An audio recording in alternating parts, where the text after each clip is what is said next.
What's up, everybody? What's going on? Justin here to do a new countdown show. Top 100 best wrestlers, in my opinion. Some, not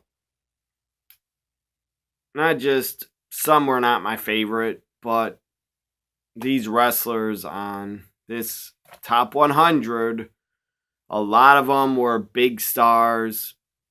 This top 100 is based on promo skills, how over they were, how good of a worker they were, just their presence, basically. So I already did part 1 of my top 100 wrestlers. It's called top 100 wrestlers. Not all of them were the best. But this is part 2. Part 2 is 89 down to 80. 89 to 80. So here we go. By the way, this top 100 wrestlers is a 10-part series. 10-part series. By the way, go check out part 1 where I did number 100 down to 90. So here we go. Number 89. Top 100 wrestlers. Number 89 is Dr. Death Steve Williams. Dr. Death Steve Williams. The guy was damn good. The guy looked like a badass. Looked like he could really kick some ass, like if he was ever in a bar fight or something. And the guy was a good worker. Dr. Death Steve Williams was a great worker. You cannot blow the guy up in the ring. The guy was damn good. He was not known as a good talker. He did not cut many promos that much. But who cares? The guy was a badass. The guy was built like a tank. I thought he was awesome. Number 89, Dr. Death Steve Williams. The guy had a great career. I'll talk about a lot of these wrestlers' careers, but I'm not going to go on and on. But Dr. Death Steve Williams had a great career. I believe he debuted in Mid-South Wrestling, at least from watching the WWE Network. That's where I first saw Dr. Death Steve Williams.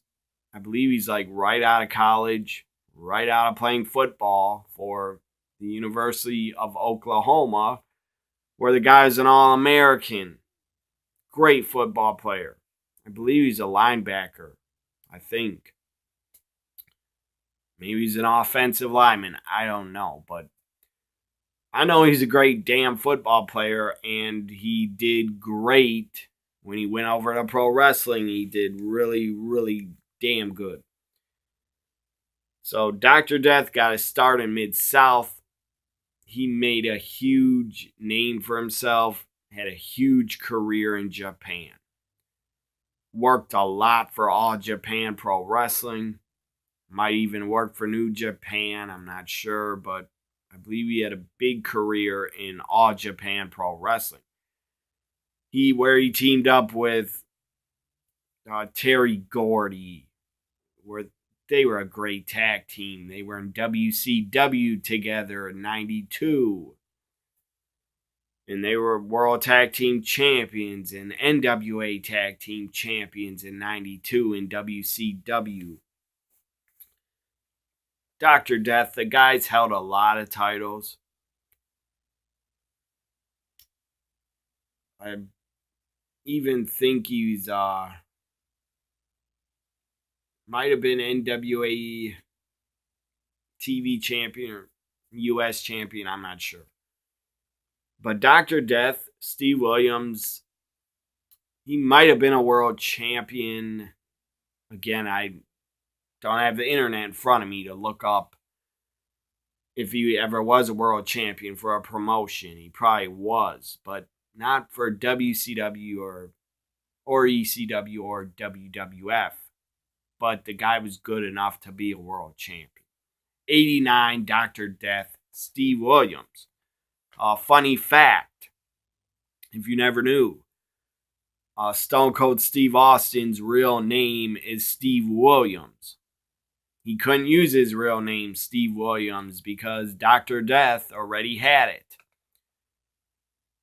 So Stone Cold, before he's Stone Cold, when he broke in the late 80s, I believe his Dutch Mantel said to Stone Cold, you can't be Steve Williams because we already got a Steve Williams. And so Dutch Mantel, I believe, said to Stone Cold at the time, Steve Williams, said to him, you're Steve Austin then. Then you're going to be Steve Austin.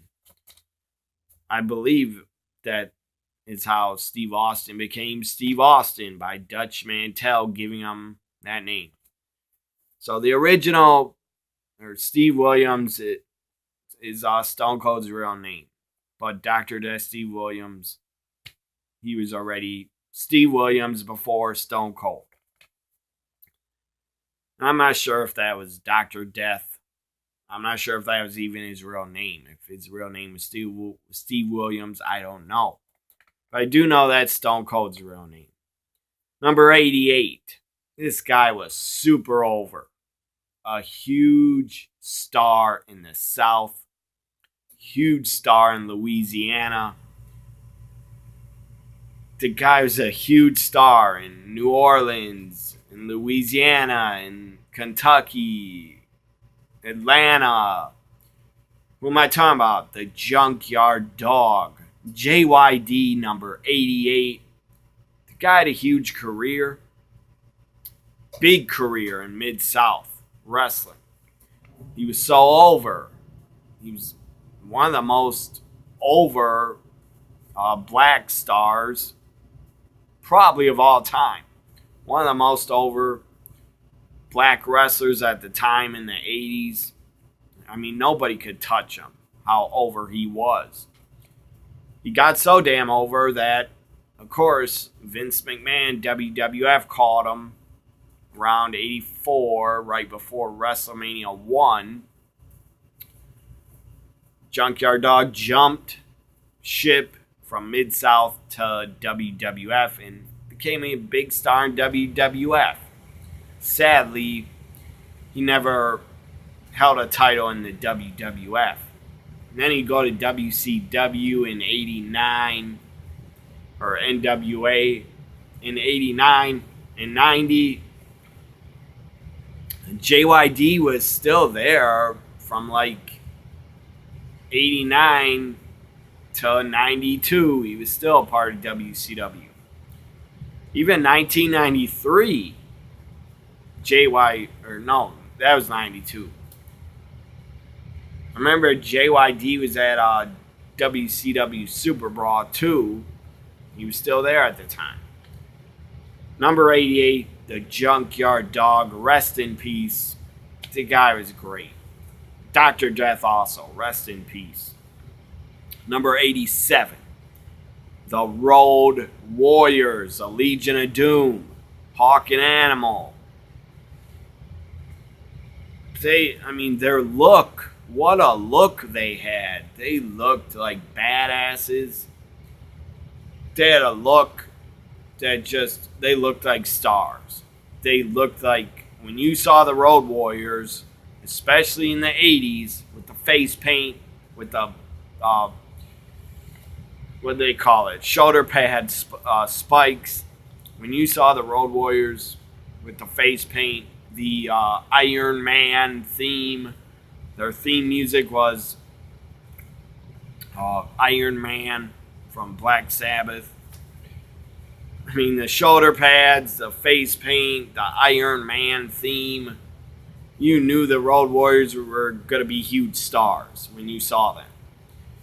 And when they debuted, I believe in Georgia Championship Wrestling, they also worked in the AWA, and eventually they went to the NWA, became big stars. Before they had a lot of face paint on, they just beat the shit out of jobbers. They beat the crap out of their opponents. and just destroyed them. It was awesome. Road Warriors, one of my favorite tag teams. Rest in peace, Hawk. Legion of Doom, Road Warriors were great. Great tag team, had a great look. And what a pop they would get. They would eventually go to WWF. The first team ever, by the way, the first team ever to become AWA, NWA, and WWF tag team champions. Number 87, the Road Warriors, the Legion of Doom. Number 86, I was never a fan of this guy, but he was a damn good worker. Number 86, Greg the Hammer Valentine. I'm not a fan of his. I'm not a fan of how he thinks. Nowadays, he thinks that women's wrestling should not exist. He's a fucking idiot. But his career, the guy had a good wrestling career, was NWA US champion, had a great feud with Roddy Piper, went to WWF, had a great feud with Tito Santana for the Intercontinental title, and was a WWF Tag Team Champion with Brutus Beefcake. Number 86, Greg Valentine. Number 85, I thought this guy was great when he got out of the WWF. He had a god-awful gimmick. I believe his gimmick was called the Man of War, or the Man of War Aldo Montoya. That was never going to get over. Then he jumped ship and went to ECW, and Paul Heyman brought the best out of him, and Paul Heyman really pushed him. And Paul Heyman made him better, not as a talent, and at cutting promos. Paul Heyman really helped this guy. Number 85, Just Incredible. I did recently read the guy is, I believe, been arrested or was going back to rehab. I hope he's in rehab, and I hope he gets clean. Number 85, I was a big fan of his in ECW, Just Incredible. The guy was a damn good ECW World Champion. Had good matches with everybody Just Incredible had good matches with everybody from Tommy Dreamer to Jerry Lynn to Shane Douglas to Lance Storm. Just Incredible could put on a good match with almost anybody. Number 84. Also, Just Incredible is ECW Tag Team Champion with Lance Storm. They were the Impact Players. They were a damn good team. Really good team, underrated tag team. Number 84. I was not a fan of his, but he was a good talker. Not great, but he was a good talker. He was a good worker, and he was a good wrestler. Number 84, Jeff Jarrett. He was good. And he started TNA. So if he never started TNA, we got to see great talents like AJ Styles, Samoa Joe with a mainstream promotion, Bobby Roode, James Storm, Eric Young, a ton of guys. Jeff Jarrett gave them their big break when they started in TNA. Could even say Jeff Jarrett gave CM Punk his first big break, because TNA actually had CM Punk in 2003. So Jeff Jarrett, the guy's done a lot in his career. Started in Memphis and was a part of the USWA. Had a really good run in the USWA. Went to the WWF. Became Intercontinental Champion. He was a good Intercontinental Champion. Went to WCW. In 96, went back to WWF for like 2.5 years. Jumped, or about 2 years. Was back in WWF during the Attitude Era. Went back to WCW, became a U.S. champion, and I wasn't for it, but he became a world champion also. And then when he started TNA, he made himself NWA world champion. He did kind of hold on to it too long, put himself in the main event too much. But he had good matches with Raven, Ron Killings, R-Truth, AJ Styles, Jeff Jarrett had good matches with. Later on, he had good matches with Kurt Angle.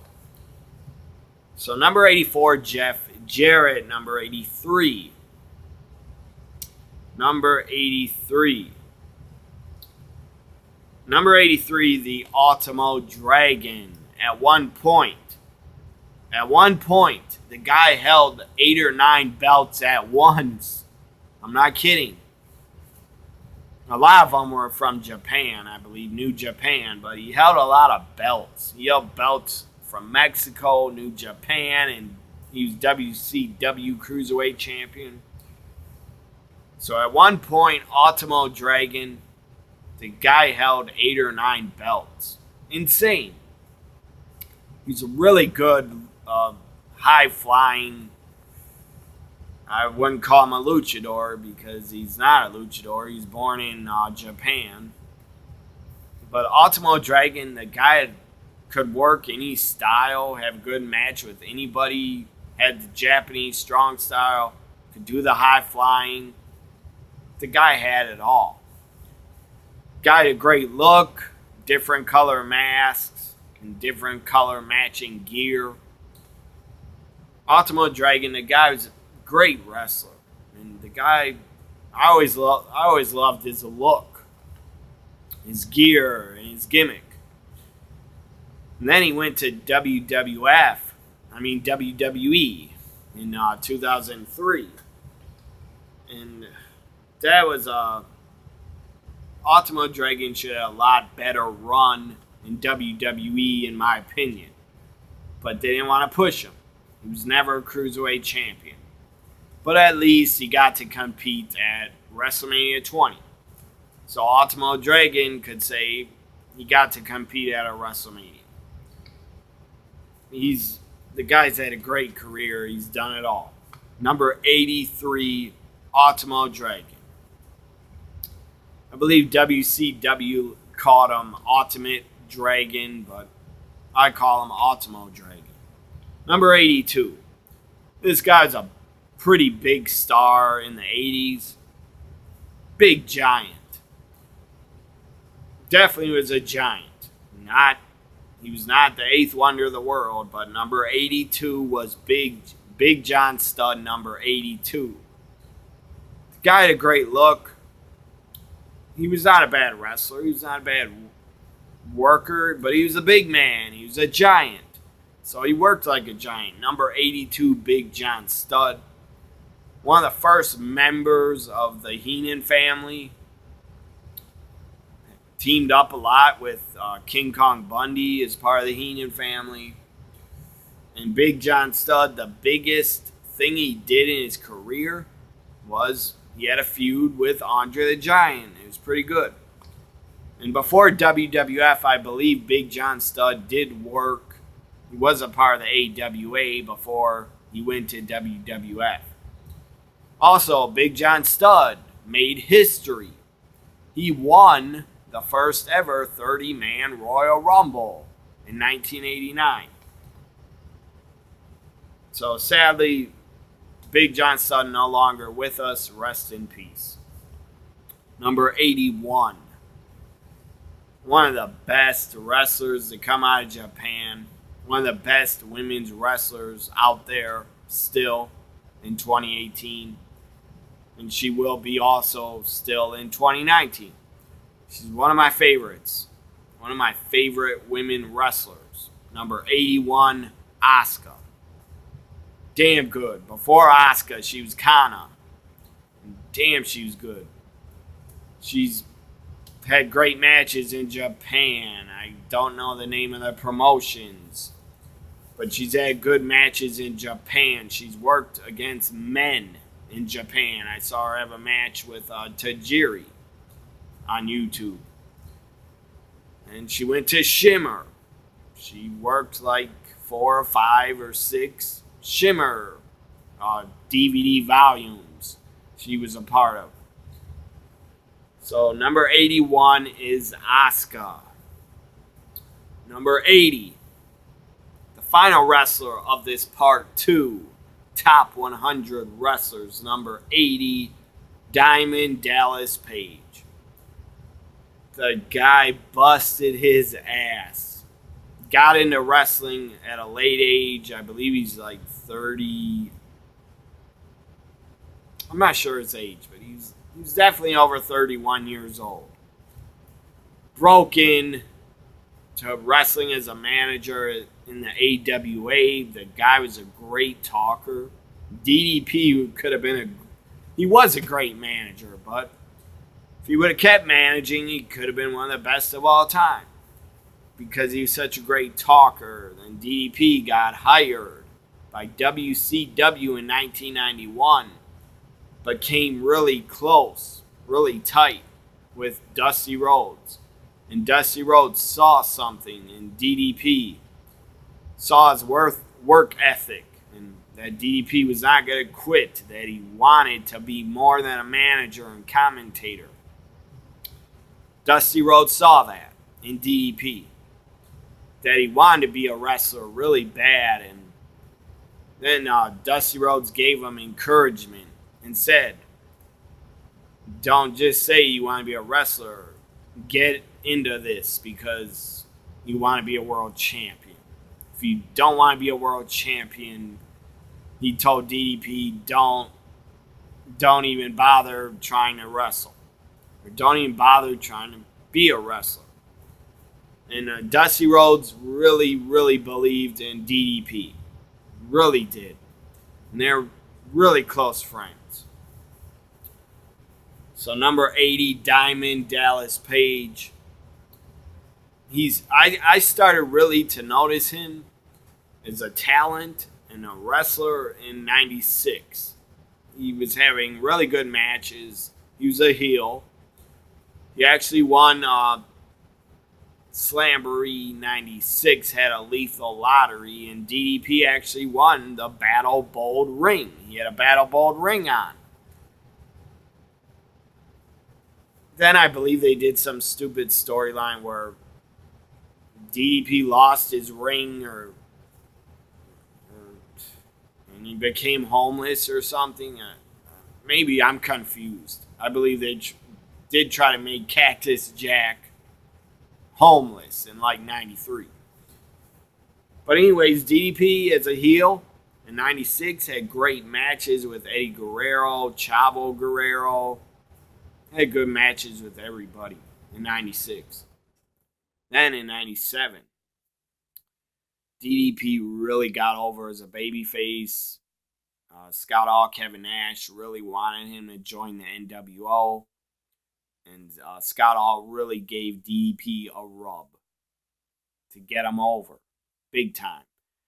Threw DDP the NWO shirt. He was about to put it on. But I believe he did put it on. This was like January 97 Nitro. And shook Scott Hall's hand. Pulled Scott Hall's hand. Pulled him back in. Diamond cut. Scott Hall ran into the crowd. And then put up the Diamond Cutter sign in the crowd. The fans loved DDP from then on. From 97, 98, DDP was super over. Damn good worker. He only got better in the ring in 97, 98. He was damn good. He was super over. He was a WCW US champion. Became a world champion in 1999. He damn sure deserved it. His run wasn't that good because it was too short, but he deserved to be world champion. And DDP deserves to be in the Hall of Fame. He's a Hall of Famer. He should be a Hall of Famer, and he is. He should have gotten the Hall of Fame just for saving and helping Scott Hall and Jake the Snake. He saved those guys. If he didn't help them, have them move in his house, and help them, work out with them, do DDP yoga with them, I believe if DDP didn't help them, one of them would have passed away. Because they were both in really bad shape. You'll have a new respect for DDP if you watch the documentary, The Resurrection of Jake the Snake Roberts. I watched it last year in 2017. And Jake the Snake, the guy was in really bad shape. I believe he showed up at DDP's house in like a wheelchair. Maybe that's Scott Hall that was in the wheelchair. But Jake the Snake, from what I've seen in interviews a couple months ago, I believe he's still clean. That's great. I hope him and Scott Hall stay clean for the rest of their lives, because they've really damaged their bodies with drugs and alcohol. Their bodies can't take any more of that. They can't take any more of that abuse. So I really hope, really hope that Scott Hall and Jake Snake can stay clean. And if they're ever having trouble with their demons, they should just call DDP. He could probably help them. So number 80, Diamond Dallas Page. This ends part 2 of my top 100 wrestlers. This top 100, as I said, is based on how over they were, if they could talk, if they could work, and if they were damn good wrestlers. And also their look of their gimmick, how they looked. That's also based on this top 100. I did 89 down to 80. Excuse me for belching. Part 3 will be... Let me just check this. Part 3 will be 79 to 70. Part 3 will be 79 to 70. That will be part 3 of my top 100 wrestlers. Hope you enjoyed it. Follow me on Twitter at WWE NXT Guy. Like, comment, share, and subscribe. Bye for now.